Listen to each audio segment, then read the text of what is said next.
کہاں جائے آخر بیابان ہر۔ مولا علی گھر جاتے ہیں، دیکھتے ہیں سیدہ بیمار ہیں، بستر پر لیٹی ہوئی ہیں۔ مولا فرماتے سیدہ زندگی گزر گئی، جب سے شادی ہوئی آپ نے علی سے کسی چیز کا سوال نہیں کیا۔ بی بی فرماتی علی جب شادی ہوئی تھی تو بابا نے ایک نصیحت کی تھی کہ بیٹی علی غریب ہے اور کبھی کوئی ایسا سوال نہ کرنا کہ وہ انجام نہ دے سکے۔ یہ ایک اخلاقی نصیحت بھی ہے عورتوں کے لیے کہ شوہر سے کبھی ایسی چیز کی ڈیمانڈ نہ کیا کرو کہ شوہر بیوی کے سامنے شرمندہ ہو جائے۔ لیکن فرمایا علی جس بھی چیز کی ضرورت تھی آپ خود لا لیتے تھے۔ مولا نے فرمایا پھر بھی شوہر ہوں، دل کرتا ہے کہ مجھ سے کچھ مانگو، میں لاؤں تمہارے لیے کچھ۔ تو بھی فرماتے اگر آپ اصرار کر ہی رہے ہیں، بیمار ہوں، دل کر رہا ہے کہ میں انار کھاؤں، مولا فوراً فی الفور گھر سے باہر جاتے ہیں۔ قمبر بازار میں دیکھ کہیں پہ انار ملتا ہے کہ نہیں، پوری بازار دیکھ لیتے ہیں لیکن پتہ چلا کہ انار کا موسم نہیں ہے اور کسی کے پاس انار نہیں ہے۔ پہلی مرتبہ سیدہ نے کچھ مانگا۔ مومن سوچ تو سکتا ہے نا کہ وہ امام جو اشارہ کرے کائنات اسے نہ نہیں کہتی، اس کے لیے انار کو بنانا اتنا مشکل نہیں تھا، لیکن مولا دکھانا کیا چاہتے ہیں کہ عشیو ہم نے بھی تمہاری طرح ایک نارمل زندگی گزاری ہے، ایسا نہیں کہ ہم نے اعجاز کے ذریعے سے اپنی زندگی گزاری ہے۔ ہمیں بھی جب پیسوں کی ضرورت پڑتی ہے تو مولا علی کام کرنے جاتے ہیں، محنت کرتے ہیں۔ سمپل زندگی جیسے ہم گزارتے ہیں ویسے اہل بیت گزارتے تھے کہ کل کو یہ نہ کہے کہ انہوں نے تو زندگی اعجاز کے ذریعے سے گزاری، ہمارے لیے زندگی گزارنا مشکل ہے، اہل بیت کے لیے زندگی گزارنا بڑا آسان تھا۔ ایسا نہیں ہے۔ کسی نے کہا کہ علی ایک یہودی ہے، سنا ہے وہ انار کو اسٹور کر کے رکھتا ہے، جائیے شاید اس کے پاس آپ کو انار مل جائے۔ مولا یہودی کے گھر پہ آتے ہیں، یہودی نکلتا ہے، امام فرماتے سنا ہے کہ تمہارے پاس انار ہیں۔ کہ علی انار تو سارے ختم ہو گئے، ایک ہی انار پڑا ہوا ہے اور وہ میں نے اپنی زوجہ کے لیے رکھا ہے۔ امام نے فرمایا کہ میری زوجہ بیمار ہے اور زندگی میں انہوں نے مجھ سے کبھی کچھ نہیں مانگا، آج انار کی خواہش کی ہے، میں دگنی قیمت دوں گا، اگر ہو سکے وہ مجھے دو۔ اس نے کہا اگر آپ مانگتے ہیں تو آپ کے لیے تیار ہے۔ فوراً جاتا ہے اور مولا کے لیے لاتا ہے۔ انار غالباً 2 درہم کا تھا، امام نے اس کے ہاتھ پہ 4 رکھے۔ منصف تھا، یہودی تھا پر منصف تھا۔ اس نے کہا یا علی جب 2 درہم کا ہے تو میں 4 کیوں لوں؟ اور آج مسلم مارکیٹ میں چلے جائیے، جب کسی چیز کی قلت ہو جاتی ہے ہم قیمت کو بڑھا دیتے ہیں، کم نہیں کرتے۔ یہودی ہے لیکن باصفت تھا، با کردار تھا۔ اس نے کہا علی میں 2 ہی درہم لوں گا، 4 نہیں لوں گا۔ امام نے فرمانی 2 انار کی ہے، 2 سیدہ کی طرف سے اپنے پاس رکھ لو۔ اب انار لے کر مولا خوشی خوشی گھر کی طرف جا رہے ہیں۔ اچانک کسی خرابے سے کسی فقیر کے رونے کی آواز آئی۔ یہ بحث الگ ہے، میں زینت کی بحث پہ آؤں گا اور بڑی دلچسپ بحث ہے، کل اس پہ بحث کروں گا کہ قدرت یہ جہان اور متکبران جہان اور شیاطین عالم بندوں کو گمراہ کیسے کرتے ہیں۔ شیطان جب کسی کو گمراہ کرتا ہے کیسے کرتا ہے۔ آواز آئی فقیر کی، ہو سکتا ہے کہ علی سنے اور نہ جائیں۔ مولا جیسے فقیر کے پاس پہنچے کہا اتنے دن گزر گئے میں نے کچھ کھایا نہیں، آنکھوں سے نابینا ہے، دیکھ نہیں رہا۔ امام نے فرمایا کہو تمہارے لیے کیا لاؤں، کھانا لاؤں، کھجور لاؤں، جو کہو تمہارے لیے لاؤں۔ فقیر ہے، دیکھ نہیں رہا۔ خدا بھی امتحان علی لینا چاہ رہے ہیں۔ وہ زوجہ جس نے زندگی میں کبھی کچھ نہیں مانگا آج انار مانگا، علی کو انار ملا، انار ہاتھ میں، راستے میں ایک فقیر نے آواز دی، مولا اس فقیر کے پاس آنکھوں سے دیکھ نہیں رہا، نابینا ہے، کیا لاؤں تمہارے لیے، روٹی لاؤں، کھانا لاؤں، کھجور لاؤں؟ کا دل کرتا ہے کہ انار کھاؤں۔ اسی مقام پہ پتا چلتا ہے کہ بندے کے دل میں اللہ کی محبت زیادہ ہے یا اولاد اور زوجہ کی محبت زیادہ ہے۔ اس لیے حدیث کے جملے ہیں جب فقیر تمہاری طرف ہاتھ بڑھاتا ہے، یہ فقیر کا ہاتھ نہیں، اللہ کا ہاتھ ہے۔ جب کوئی مدد کے لیے تمہیں پکارتا ہے، کوئی مظلوم تمہیں مدد کے لیے پکارتا ہے، یہ اس مظلوم کی آواز نہیں ہے، یہ پروردگار عالم کی آواز ہے۔ سوال یہ ہے کہ کون ہے جو شتابہ اس آواز کے پیچھے جائے، دوڑا اس آواز اور اس مدد کے لیے جائے۔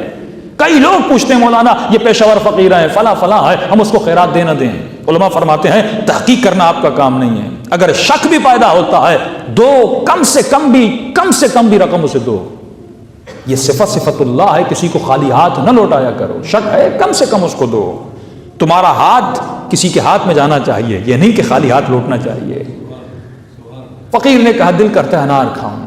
آپ سے ایک سوال ہے، فقیر تو نابینا تھا، دیکھ نہیں رہا تھا، مولا کہہ دیتے انار کا موسم نہیں ہے تو ریا کر لیتے نا، وہ تو نہیں دیکھ رہا نا، مولا کہتے انار کا موسم نہیں ہے تمہارے لیے کوئی اور چیز لاتا ہوں۔ لیکن یہ علی ابن ابی طالب ہے، یہ نام کے صدیق نہیں ہے، یہ حقیقت میں صدیق ہے۔ امام نے کہا انار تو ہے میرے پاس، تمہارے نصیب بھی اچھے ہیں، لیکن تو بھی بیمار ہے، تجھے بھی انار کی ضرورت ہے، میرا بھی ایک بیمار ہے جس نے زندگی میں کچھ نہیں مانگا، آج اس نے مجھ سے سوال کیا، تو ایک کام کرتے ہیں آدھا میں اپنے مریض کے لیے رکھتا ہوں، آدھا میں تجھے کھلاتا ہوں۔ اس نے کہا ٹھیک ہے۔ امام نے اپنے ہاتھوں سے دانہ دانہ نکالا اور اس فقیر کے منہ میں دیا اور اس نے کھایا۔ کھانے کے بعد کہا رخصت ہے، میں جا سکتا ہوں؟ کہا ہو سکتا ہے دوسرا آدھا بھی مجھے دو۔ سیدہ نے کبھی کچھ نہیں مانگا۔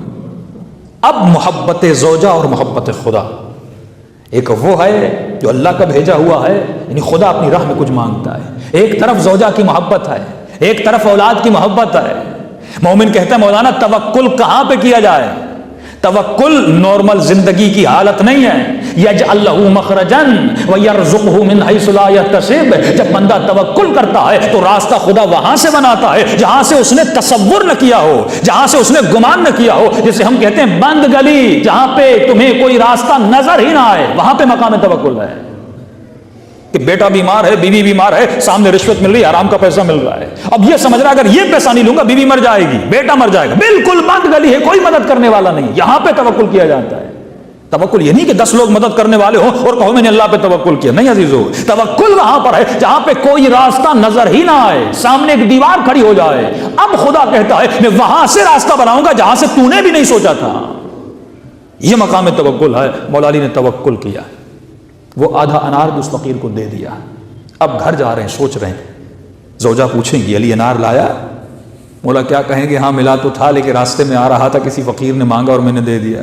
اب تصور کریں کوئی عام زوجہ ہوتی، وہ شوہر سے لڑ پڑتی کہ تمہیں فقیر مجھ سے زیادہ عزیز تھا، کہ بیوی بیمار ہے اور ایک ہی انار تھا، کچھ اور اسے دے دیتے۔